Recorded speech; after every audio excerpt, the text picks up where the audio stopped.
Last year I wrote 35 videos that all got well over 1 million views, and this is how. 1. Suspense done the right way. 2. Hooks but not how they've been telling you. 3. Payoffs you've been missing. 4. The shortest secret weapon. 5. Knowing how dumb your audience is. And 6. How to make people cry. Today we're going to break this down together, and if by somehow at the end of the video you feel I haven't provided you with enough information, I will literally write every single one of you a video for 100% free, so stay tuned. Number 1. Suspense done the right way. Why is it that a movie can spoil the ending in the first scene, and you still sit there and watch for 2 hours? Like in the Titanic, you know the ship sinks and most people die, but you're still hooked for the entire movie. It's all because of suspense. Most people think that suspense is one dramatic twist at the end, but real suspense is structural. It's about the order you reveal information. You're not just holding people once, you're keeping them hooked with a chain of curiosity loops. Psychologists call this the Zeigarnik effect. Our brains hate open loops. It's why you can't stop thinking about a text saying, "We need to talk." Great storytellers keep opening and closing little loops so that you're always chasing an answer. If you hold everything back for too long, the audience gets bored and leaves. Each little loop has to have a mini payoff before you raise the next question. So how can we use this? When you write, don't give everything away at once. Drop a small answer and hold back the bigger one, and keep raising new questions every 10 to 15 seconds. Give the audience a reason to keep watching. Easy, right?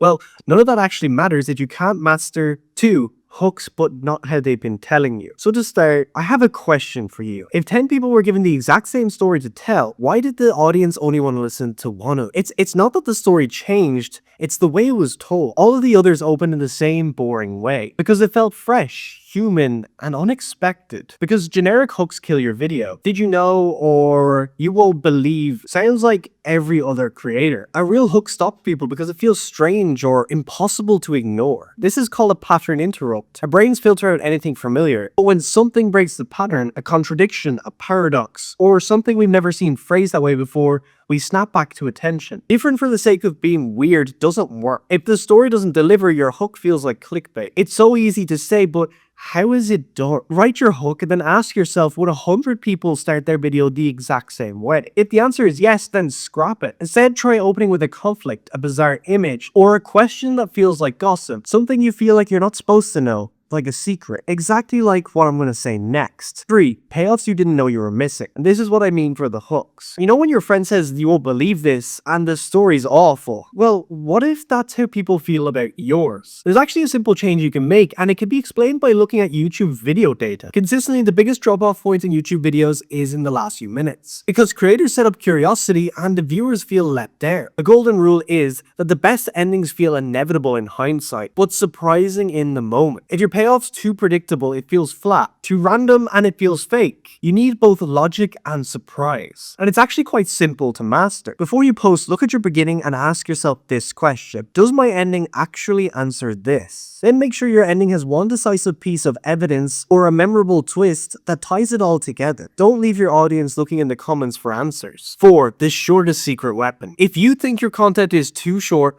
it's probably still too long. Steven Spielberg once said the hardest part about filmmaking isn't what you shoot, it's about what you cut. And he's right. The moment you fall in love with your own words, you stop thinking like the audience. I once had a script I thought was so perfect. Every line felt clever, but when I looked at the retention graph, there was a sharp drop off after 30 seconds. Why? Because I spent 20 seconds explaining something that could have been shown in 5. The truth is, most stories don't fail because they're bad ideas. They fail because of drag. Every extra second is a chance for your audience to scroll. The only cure is ruthless cutting. After writing, kill 30%. Kill filler words. Kill long wind-ups. Kill repeated points. Ask yourself, could an image, pause, or silence do this job better than more words? That's when your story goes from being interesting to being addictive. And this really ties in with 5, knowing how dumb your audience is. If you keep treating your audience like idiots, don't be surprised when they scroll. Audiences don't want to be spoon-fed. If you explain everything, you insult them. The best story is that people connect the dots themselves, and that makes them feel smart. And that makes them feel smart engaged, and invested. Psychologists call this the generation effect. We remember things better when we help create the answer. That's why teachers will let you figure out the answer rather than just tell you. Leaving out too much makes people feel confused or lost. The balance is just giving out enough evidence so they can draw the obvious conclusion. Instead of saying this caused that, show evidence, a quote, a clip, a timeline, and let your viewers connect it. Before posting, ask yourself, am I telling them what to think or am I letting them figure it out themselves? Number 6, how to make people cry. Have you ever wondered how to change someone's mind? Science proves it's not facts that convince people,